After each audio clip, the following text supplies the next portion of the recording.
I found some information on science fiction that was really interesting this weekend in the form of John Brunner. And I don't know if you've heard of him or not. You can, of course, leave the comment in the description below if you have.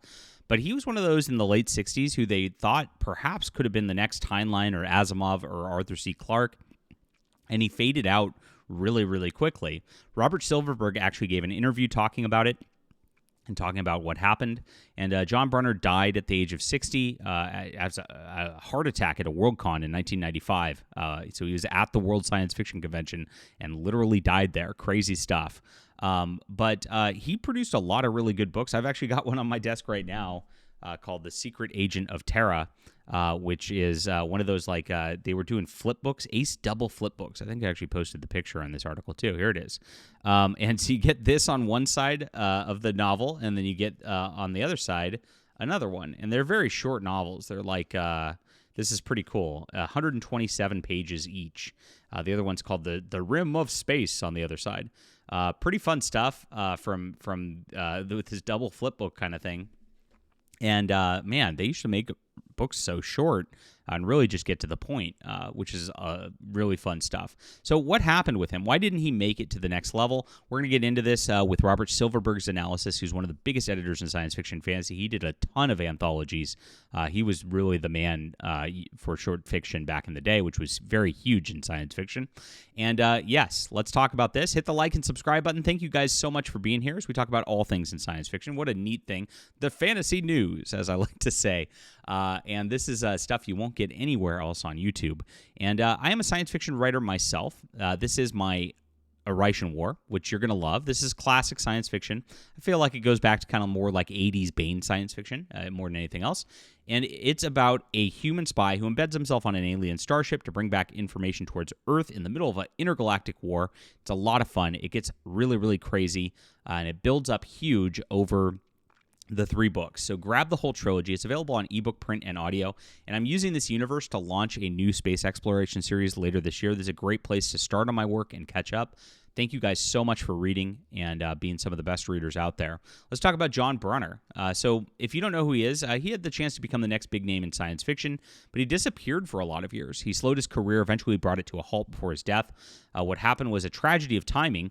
As with so many authors, there were in the writing business, it didn't seem to align with his life events.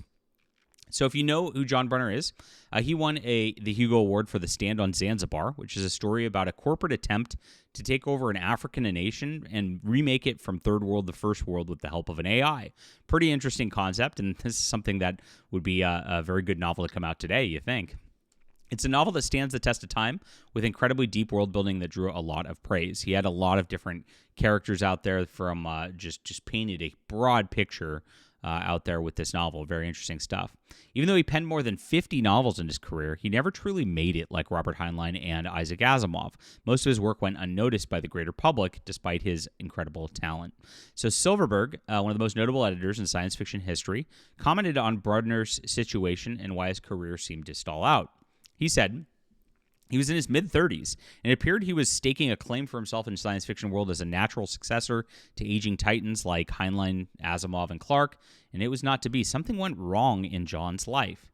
And he said perhaps the critical moment of his transition for John was from a successful writer to a tragic figure.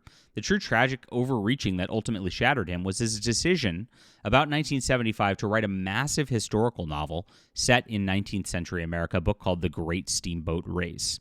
Now let's take a look at The Great Steamboat Race here, and you can see this is one that a lot of people there it is, John Brunner, and there's you can't find it, really.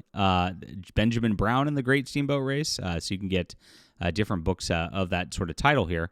But here it is, a spectacular novel by master storyteller John Brunner that captains 2 famous steamboats who win a race on the Mississippi River. Finally published in 1983, 568 pages. Now, that's a lot different than the quick pulp novel I was just telling you about right here, and that's probably why the audiences didn't quite go in on it. It was a book type remote from anything he had done before, and very much anything unlike John readers were expecting. So you have your whole reader base. This is tough. I've actually done this. I'm guilty, but a lot of science fiction writers, actually any writers, you want to experiment in other genres and kind of keep things fresh for you for writing. And I did so a couple of years back, and I wrote a romance novel, and it died on the vine. My readers did not come in on it because they were just not interested in that kind of thing. Same thing happened with John Brunner here. Now, I spent a few months working on that, so it was just it wasn't going to be a make or break for my career.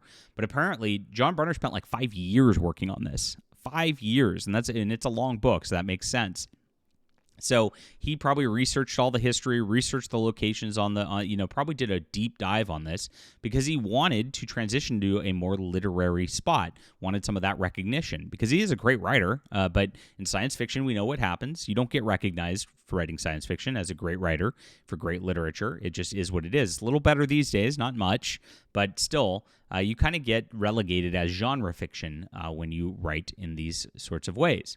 So he worked on it for 5 terrible years, 76 to 81, during which time the editor who had purchased the book and the agent who had arranged its sale both died. Now, that's pretty rough. So your editor dies, the agent dies. Now, this is pretty interesting because I saw a science fiction thing in traditional publishing a couple months ago where a book was commissioned, and the guy got fired or laid off or whatever, and then the company just didn't want the book anymore from a guy, from another science fiction writer. These things can just you can put a couple years of work into your life, and then it's gone. This is why I just release my own stuff, and I don't deal with this kind of thing. But back then, you really didn't have any options. You were going to get published or you weren't. And so this could cause a big, big problem on that level. The effort cost John a prodigious amount of energy and undoubtedly weakened his health because he did no other work during the time he was writing it. It became an enormous drain on his finances. And then the massive thing finally appeared, February 1983, and it failed utterly. It bombed. It sank from sight, left no trace. He was never the same again. Very sad stuff right here. And again, this is, books do well, books don't. If you don't stay in the genre and the style that your readers are used to, you're going to have a lot of problems. Anne McCaffrey had similar as well, where she did, much like I did, wrote romance novels in the 70s that really did not do anywhere as well as her Dragon Riders of Pern stuff. And even though the Dragon Riders of Pern featured some romance themes in it, they were strong fantasy novels, and so her readership just went, huh? Why? What's this? And just didn't buy it. This happens when you cross genres. It's really kind of sad in a way because it would be nice to be able to just kind of greatly experiment as a writer and things like that. Now, this level, he wanted to be more literary, and that's not what the crowd wants in this kind of thing. The reason he did this, apparently, because there was a guy named John Jakes, who was a mid-list author in Sword and Sorcery in the 1950s and 1960s. He transitioned and wrote a historical fiction novel called The Bastard, and that book sold more than 55 million copies. So a lot of sci-fi writers saw that guy do that, who was barely scraping by, barely able to make a living, and then became rich and famous. They were hoping to do the same because they thought, you know what, we've got our writing talents, we've got our audiences, we can do this. So a lot of people tried this at this time, and it didn't go well for any of them, is really what happened. Because that's a not a normal thing to happen, right? And so they went for the 0.001% crapshoot lottery win, and Brunner went for it as well. It didn't work out. Now, unfortunately, it did cause his output to drop. And if you look at his Wikipedia, you can see during this time there is there used to be huge output. 1, 2, 3, 4, 5. Look at this, tons of stuff in the 60s. Couple books a year, and he was doing at least one book a year. 92 in 1972, 73, 74, 75, and then look right here. After Shockwave Rider, which is one of his best books, by the way. This if he would have just kept on this, he probably would have made a ton of money through the 70s and really built himself on another level. Nothing for 5 years. That's tough to have nothing come out for 5 years as an author. You're not going to do well on that level. So going back to it, he said he began to seem like a lost soul, haunted, despondent. In his astonishingly sad convention speech a couple years ago, he spoke openly of the collapse of his career and expressed hope that some publisher might offer him proofreading work as a way of paying his bills. This is terrible for a guy of his talent. Proofreading's great, but that's low-level work that doesn't pay very much. And for somebody like this who has this level talent, really should not have been there. It's sad. As a tragic final twist, I understand not long before he died, John has resolved to embark on a major new novel, one that he hoped would restore his position in our field and replenish his depleted savings. In order to write with a clear head, though, he had to stop taking the medicine that controlled his blood pressure, a decision that must have been a contributing factor to his fatal stroke. And so that's what happened. He was trying to make a comeback, and he was releasing a couple books, a book every 2 or 3 years, and he was trying to make this giant comeback. And unfortunately, he'd stopped taking that blood pressure medication, and that knocked him out at Worldcon. Now, during this whole time, he had a bunch of other personal. So while he had his bad health and blood pressure problems, his wife died in 1986 as well, just contributing to things. And I've seen what that does to a writer. Spider Robinson comes to mind, one of the greatest writers. Again, who really, maybe I'll do another video on him and an article on him as well. But he was up there huge and really never got that big time recognition he deserved.